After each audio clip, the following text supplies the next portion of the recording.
नमस्ते। आज के इस एक्सप्लेनर में आप सबका बहुत बहुत स्वागत है।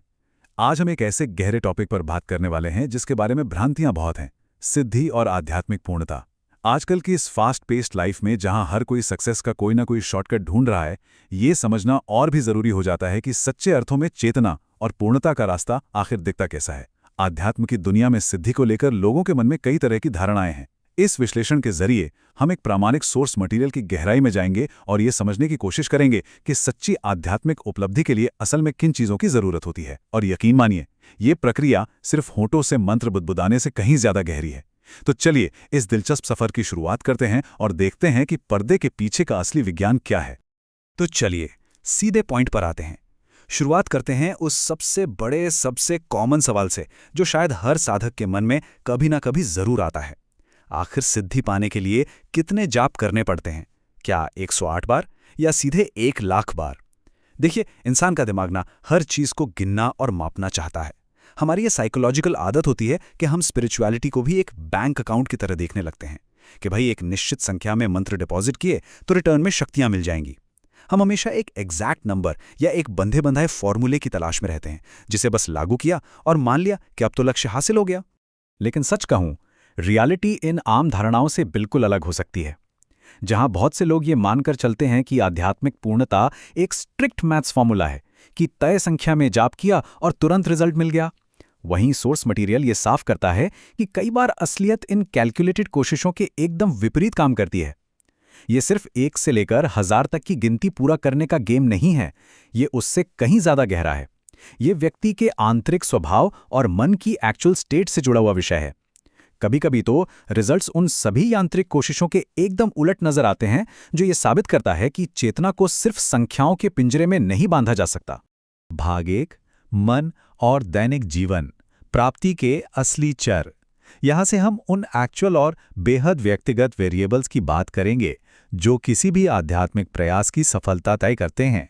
सोर्स मटेरियल इस बात को पूरी तरह खारिज करता है कि सिद्धि सिर्फ एक बाहरी या मैकेनिकल प्रोसेस है।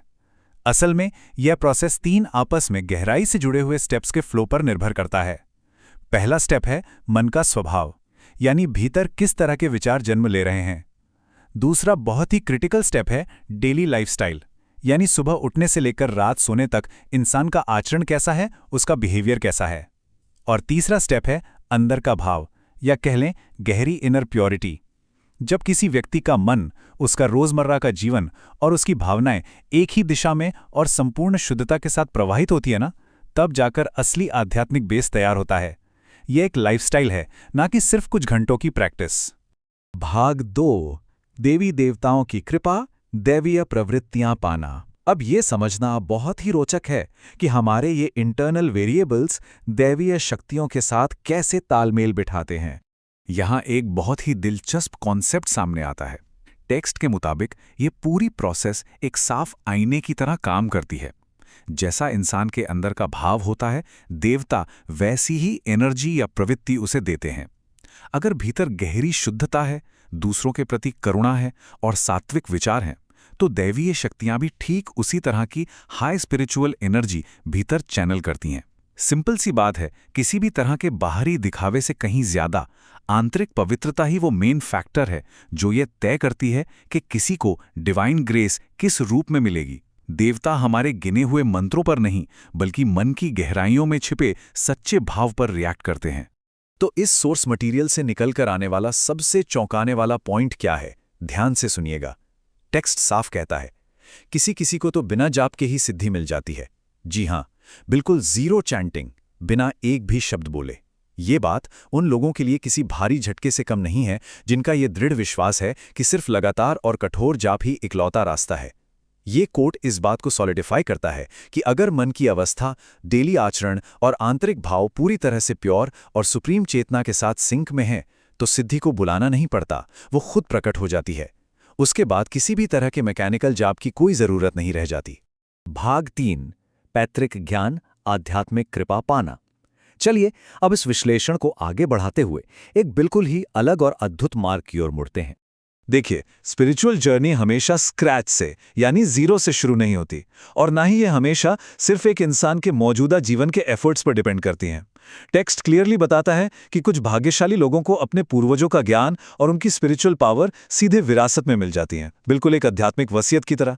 जिस तरह दुनिया में किसी को फैमिली प्रॉपर्टी या वेल्थ मिलती है ना, ठीक वैसे ही सदियों का स्पिरिचुअल तप, शुद्ध ज्ञान और आशीर्वाद भी अगली पीढ़ी को पास ऑन हो सकता है। ये एक बहुत ही पावरफुल कॉन्सेप्ट है जो हमें बताता है कि हमारे पूर्वजों के कर्म और उनकी सिद्धियों का असर समय की हदों को पार करके आज भी काम कर सकता है। अगर हम सिद्धि प्राप्ति के इन अलग अलग रास्तों को एक बड़ी पिक्चर की तरह देखें तो बात बिल्कुल साफ हो जाती है। कठोर जाप या चैंटिंग इस पूरी आध्यात्मिक पजल का सिर्फ एक छोटा सा पीस है। पर्सनली किया गया जाप एक डायमेंशन जरूर है, लेकिन इसके साथ दैवीय कृपा और इंसान के आंतरिक भाव का रोल बहुत बड़ा होता है। और एक तीसरा हिस्सा उस पैतृक ज्ञान का है जो बिना मांगे विरासत में मिल जाता है।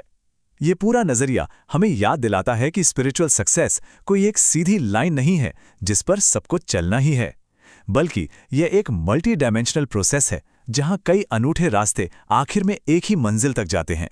भाग 4, सबका अपना मार्ग, अनूठी आध्यात्मिक यात्रा। अब तक सामने आए ये सारे फैक्ट्स हमें आध्यात्मिकता में इंडिविजुअलिटी पर एक बहुत गहरे कंक्लूजन तक ले जाते हैं। आखिर में एक अटल सच उभर कर सामने आता है कि हर इंसान के विचार अलग हैं, उसके संस्कार अलग हैं, और इसीलिए हर किसी का आध्यात्मिक रास्ता भी पूरी तरह से यूनिक होता है। कोई एक फिक्स रूल, कोई एक मेथड या कोई एक फिक्स नंबर हर किसी पर अप्लाई नहीं किया जा सकता। ये पूरा एक्सप्लेनर इस बात को दृढ़ता से स्थापित करता है कि असली स्पिरिचुअल पावर सिर्फ होठों से गिने गए शब्दों में नहीं, बल्कि मन की असीम गहराई, जीवन के हर पल की प्योरिटी और उस अदृश्य कृपा में बसती है। तो इन सब बातों को समझने के बाद एक बहुत ही पावरफुल सवाल पीछे छूट जाता है। क्या हम अपनी एनर्जी सिर्फ बाहरी चीज़ों को गिनने में लगा रहे हैं, या भीतर वाकई उस शुद्ध भाव को तैयार कर रहे हैं जहां सिद्धि खुद ब खुद आ सके? इस पर विचार जरूर कीजिएगा। आज के इस विश्लेषण में हमारे साथ जुड़ने के लिए आपका बहुत बहुत शुक्रिया।